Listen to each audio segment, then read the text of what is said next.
A bald black woman sat frozen in the spotlight. Hundreds of eyes pierced her.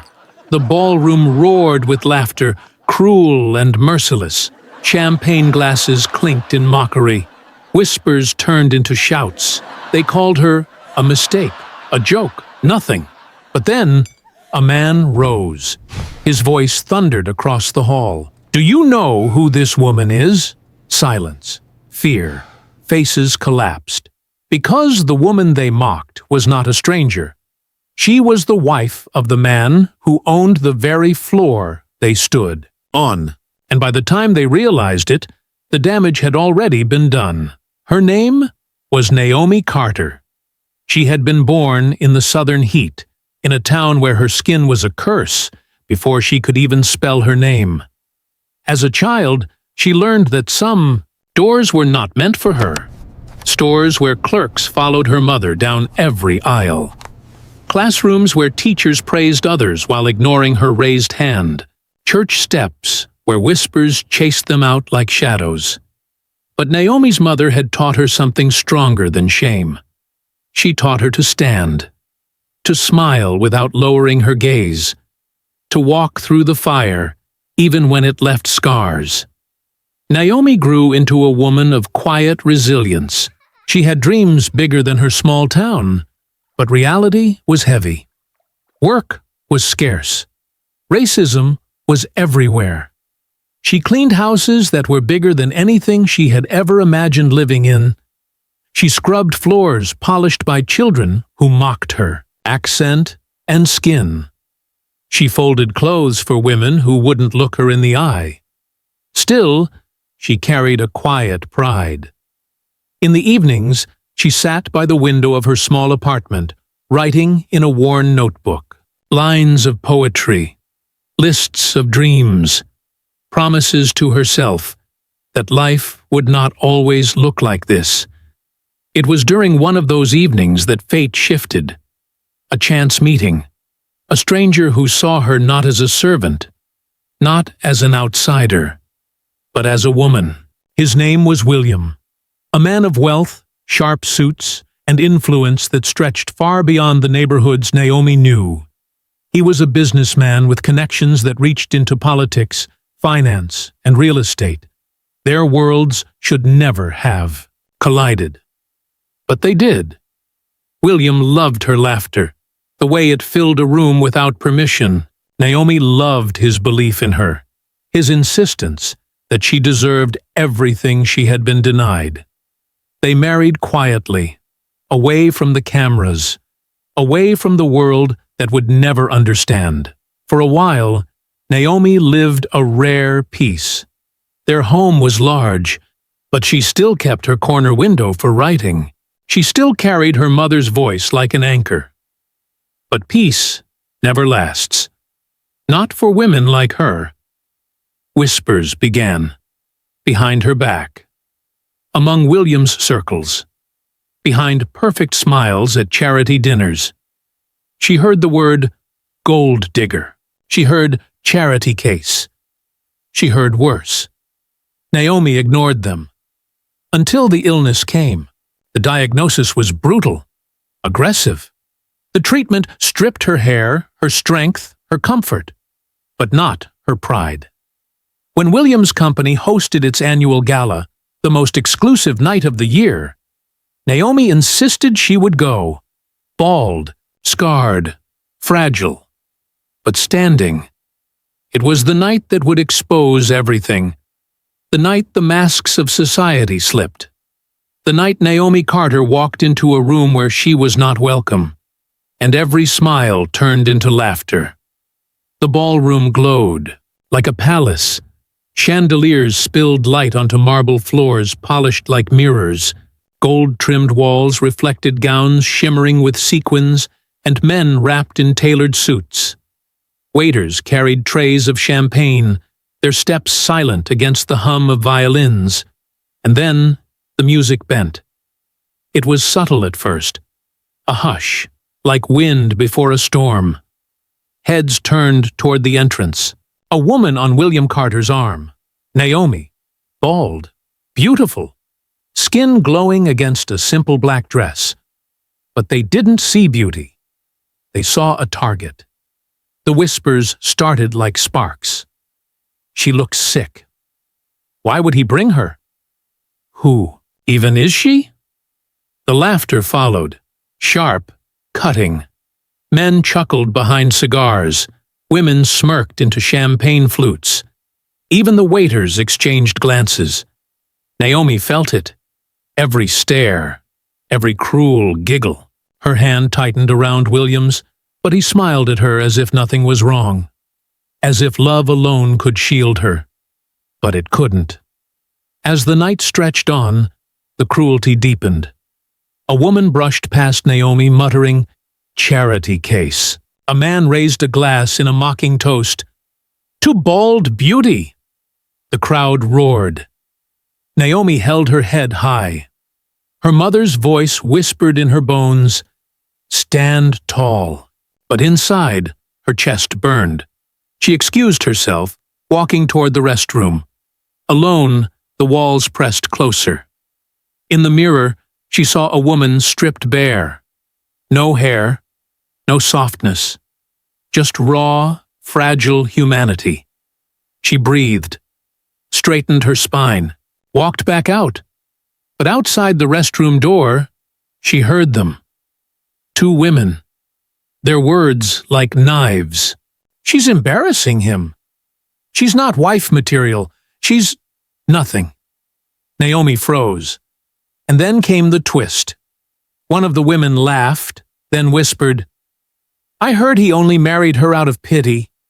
His real love was someone else. She's just the replacement." The words hit harder than any stare. Naomi returned to the ballroom with steps heavy as stone. She saw William laughing with colleagues, unaware of the daggers around her. She stood beside him, silent. A mannequin among masks. Hours later, the gala ended. But the damage clung to her like smoke. Days turned into weeks. Naomi found herself withdrawing. Every room felt smaller, every glance sharper. She stopped writing in her notebook. The words wouldn't come. But then came the invitation. Another gala, another storm. This time hosted by a rival businessman. William insisted they go. Naomi hesitated, but agreed. The second night was worse. As they entered, the same laughter returned. Louder, crueler. A man at the bar shouted, "The trophy wife lost her shine!" The crowd erupted. This time, William heard it. His jaw tightened, his eyes darkened. But he said nothing. Not yet. Naomi sat in silence at their table, the music drowning her heartbeat. Every clink of a glass was another reminder she did not belong. Until the announcement came. The host took the stage, microphone in hand, smirking. "Ladies and gentlemen," he said, "let's give a round of applause for our esteemed guest and his lovely companion." The spotlight swung. It landed on Naomi. The crowd erupted in laughter, the sound crashing like waves. Naomi sat frozen. Heat surged through her body, but her face remained stone. She would not give them her tears. But inside, something cracked, and the night spiraled toward its breaking point. The laughter wouldn't stop. It rose, echoing off marble walls, feeding on itself. Naomi sat in the spotlight, her bald head gleaming like a cruel joke under the lights. William rose, his chair scraping against the floor. The crowd fell quiet, unsure. And then he spoke. His voice thundered sharp and cold. "Do you know who this woman is?" No one answered. "This is my wife, my partner, my strength." His words cut through the silence. "While you sit here drunk on arrogance, she fights a battle none of you could survive. Cancer. And yet she stands, She walks into your rooms with dignity, while you crawl in shadows of cruelty. The room froze. Faces shifted. Laughter died. William's voice broke. Every insult you threw at her, you threw at me. Every laugh you aimed, you revealed your ugliness, not hers. Naomi's chest heaved. Tears blurred her vision, but she refused to let them fall. She stood, hand on William's arm. Together, they walked out. The silence they left behind was heavier than the laughter had ever been, but Naomi knew the damage was done. Those words, those stares, they had carved into her soul. In the car ride home, she looked out the window, city lights blurring. She whispered, "I don't belong in their world." And for the first time, William had no answer. Weeks passed. Naomi's health declined. The stress, the humiliation, the weight of invisible daggers, it all dragged her deeper into illness. She spent more time in bed, her notebook untouched on the nightstand. William tried to shield her, tried to build walls around her, but the world had already invaded. The story of the gala spread like wildfire. Some praised William for defending his wife. Others mocked them further, online and in whispers. Naomi became a symbol, but not one she had chosen. One cold morning, William woke to silence. Naomi's chest no longer rose. Her hand, cold against the sheets, still clutched the notebook she had finally opened again. On the last page, she had written 3 words: "Stand tall." Always. Her funeral was small. Few from William's world came. Those who had laughed stayed hidden. But in the back row sat women Naomi had once cleaned for, children who remembered her kindness, neighbors who had seen her strength. They wept openly. William stood at her grave, the weight of silence crushing him. He vowed her story would not die with her, and it didn't. News outlets picked it up. The cruelty of the wealthy laid bare. Videos of the gala surfaced, faces exposed, careers ended, reputations burned. But none of it brought Naomi back. In the end, her legacy was not in wealth or in the cruelty she endured. It was in her strength, in the way she stood tall even when stripped of everything, in the words she left behind. And, as the world debated, one question lingered in the air. Naomi's story proves that cruelty doesn't always come from strangers, but often from the very rooms that claim to be civilized. If a woman with nothing but courage could be mocked to death in front of everyone, then who among us is truly safe? Tell me in the comments what this story made you feel.